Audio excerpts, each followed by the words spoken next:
नमस्कार, बहुत बहुत स्वागत है आपका इस नए वीडियो में। खास तौर पर तब जब क्रिस गेल की आईपीएल में जो एंट्री है उस पर बैन लग सकता है। कैसे बैन लग सकता है, कैसे वो बाहर हो सकते हैं आईपीएल से, पूरी की पूरी खबर आपको बताएंगे।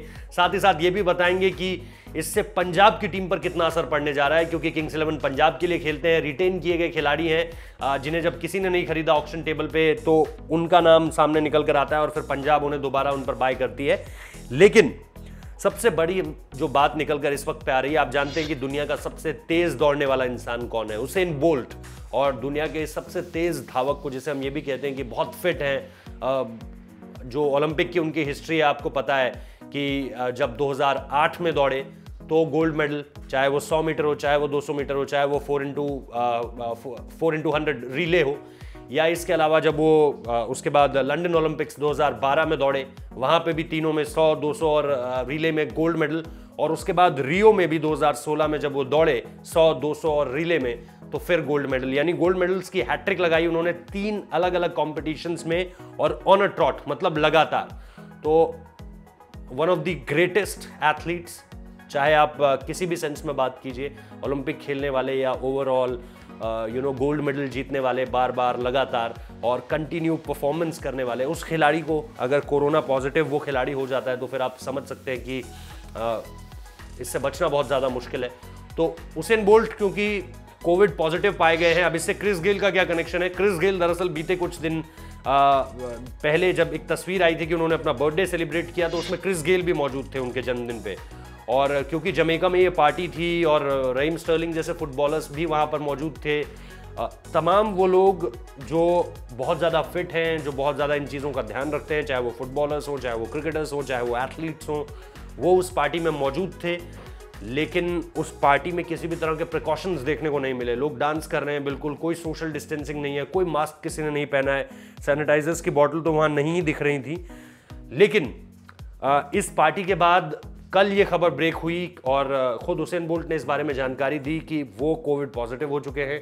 अब क्योंकि वो कोविड पॉजिटिव हो चुके हैं तो इसके बाद सवाल यही निकल कर आता है कि क्रिस गेल क्योंकि उस बर्थडे पार्टी में शामिल थे, तो क्या क्रिस गेल को लेकर अब आईपीएल गवर्निंग काउंसिल या उनकी टीम इस पर कोई सवाल उठाएगी? देखिए, उनकी टीम तो यही चाहेगी कि क्रिस गेल जो है वो टीम में खेलें, लेकिन आईपीएल गवर्निंग काउंसिल, क्योंकि सबको बायो सिक्योर बबल में रहना है, क्योंकि सबको हर खिलाड़ी का, कल आपको विराट कोहली का बयान याद होगा, विराट कोहली ने साफ तौर पर कहा कि एक खिलाड़ी की गलती और पूरा का पूरा आईपीएल खत्म हो सकता है।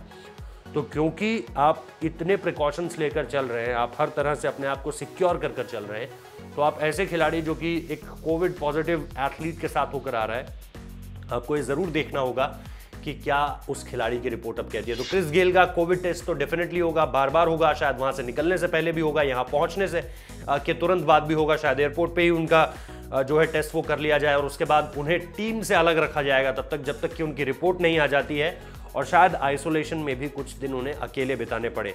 और फिर जब पूरी तरह से ये बात पुख्ता हो जाएगी कि क्रिस गेल इस तरह के किसी वायरस से संक्रमित नहीं है, तो फिर शायद उन्हें टीम से जुड़ने दिया जाए। हालांकि ये अभी बहुत ज़्यादा जटिल लग रहा है, बहुत ज़्यादा मुश्किल लग रहा है कि उन्हें सीधे टीम में एंट्री यानी जहाँ पे टीम होटल में टीम ठहरी हुई है वहाँ पर उन्हें एंट्री मिल जाएगी, क्योंकि ये बहुत मुश्किल है। जिस तरह के प्रोटोकॉल्स हैं, जिस तरह के सिचुएशंस हैं वहाँ पर, उन सारी चीज़ों को देखकर ये बहुत ज़्यादा मुश्किल लगता है। मैं आपको बता दूं कि जमैका में अभी तक कुल 1413 कोरोना के जो केस हैं वो आए हैं, और क्योंकि ये पार्टी जमैका में ही थी तो उस लिहाज से बहुत ज़्यादा इंपॉर्टेंट हो जाता है ये डेटा। हालांकि पिछले 14 दिनों में वहाँ 410 नए केस सामने आए थे, और जमैका में फिलहाल इस बीमारी के जो बढ़ने की वो आशंका जताई जा रही है। यानी वहाँ पर अभी उस तरह की, क्योंकि जनसंख्या भी बहुत कम है, बहुत छोटा सा एक द्वीप है, तो जमैका में क्योंकि ये पूरी की पूरी पार्टी थी, तो ये डेटा शेयर करना बहुत ज़्यादा इंपॉर्टेंट हो जाता है। तो क्रिस गेल के खेलने पे अभी फिलहाल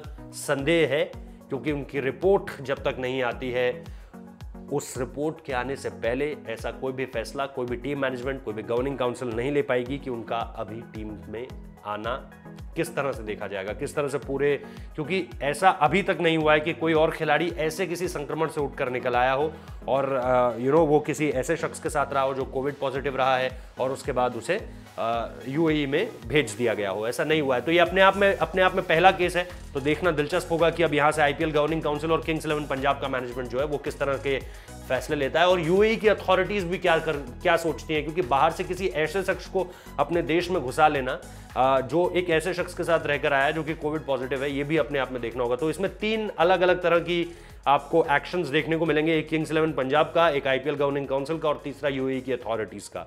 देखते हैं, हम इस पर अपडेट आपको देते रहेंगे। फिलहाल इस वीडियो को देखने के लिए शुक्रिया और धन्यवाद।